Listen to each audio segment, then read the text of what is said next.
São Paulo, né, na cidade de São Paulo daquela época, tinha uma prática jornalística que era muito imediatista. Já vou explicar o que eu estou querendo dizer com isso. A gente sabe, a gente acompanha de outros autores que iam para os teatros, né, para assistir as peças de teatro, para assistir os teatros de revista, as grandes obras da dramaturgia, que o importante era também para a vendagem de jornais, né, era você ter logo a divulgação daquele evento artístico, né, para a população poder rapidamente acompanhar as apresentações seguintes, né, quando havia outras apresentações. Um tanto fazia parte também, me parece, me fazia parte desse espírito jornalístico da novidade, assim, do quente, né? Está acontecendo agora, essa ideia de acompanhar o que eram essas produções todas que estreavam. Então, a gente sabe que depois dos concertos, o Mário de Andrade ia para a redação do jornal, fazia a crítica, que a crítica já saía no dia seguinte, né? Então, ele acabava de escrever a crítica e dali a algumas horas, no café da manhã, o paulistano podia acompanhar o que é que tinha sido aquele concerto, né? O que tinha sido aquele evento artístico. Na vida desse homem que é professor e é jornalista, existe uma maneira muito fácil de conjugar esse ofício, que é a organização, a metodologia de trabalho dele, a metodologia dele de recuperação da informação.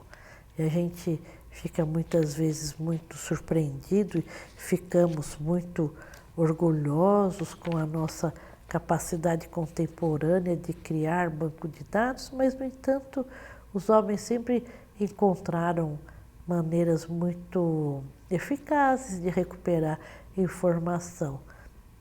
Não necessariamente assim, tão rápido, mas sempre de maneira muito eficiente. E o Mário de Andrade faz isso de maneira exemplar, através daquilo que ele chamava um fichário analítico, né? O fichário analítico do Mário de Andrade era um fichário de temas que, no final da vida dele, alcança um número quase de 10.000 fichas. São 9.800 e poucas fichas, e elas são divididas através de vários assuntos, né? Eu gosto também de incomodar, de brincar com os meus amigos da literatura, que a parte mais volumosa do fichário dele, depois do tema que era genericamente Brasil, era a música, não era a literatura, nem artes plásticas, era a música, né? Então, esse era o tema número 1. Número 1 também porque todas as fichas de música na numeração começavam pelo número 1. E porque pelo sistema Dewey de numeração, você vai criando uma árvore de assuntos que é mais ou menos um binômio, né? Se não é isso, é aquilo, se não é isso, é aquilo.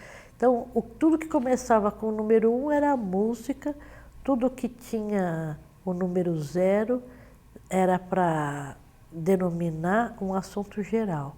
Então, 10 era assunto geral sobre música.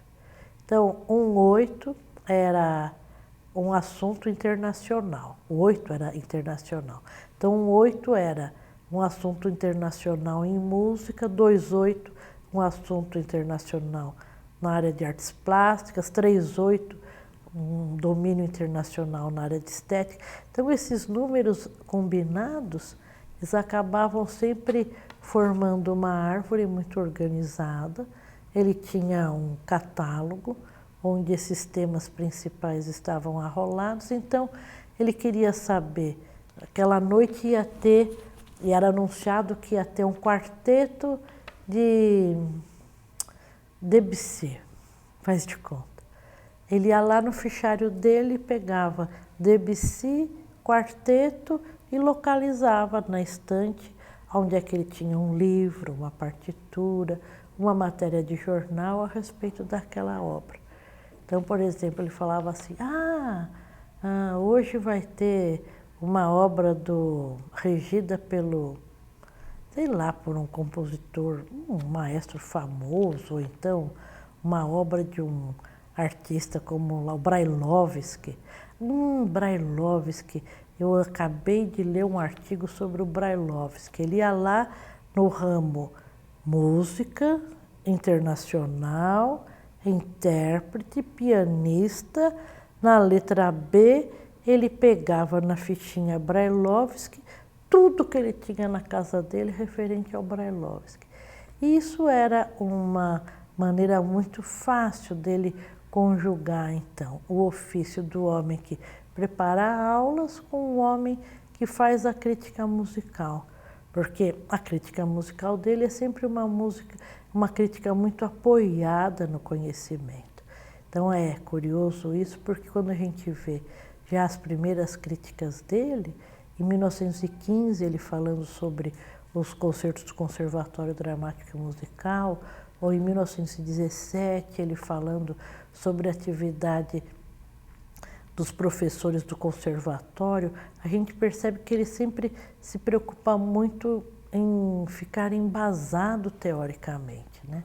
Isso também remete de alguma maneira àquele assunto que a gente já conversou, que é sobre a questão do processo criativo e de que maneira a gente acompanha e captura o processo criativo no acervo dele, né? Então, o acervo dele conta muito sobre o crítico, como também conta muito sobre a atividade do pesquisador e do professor também.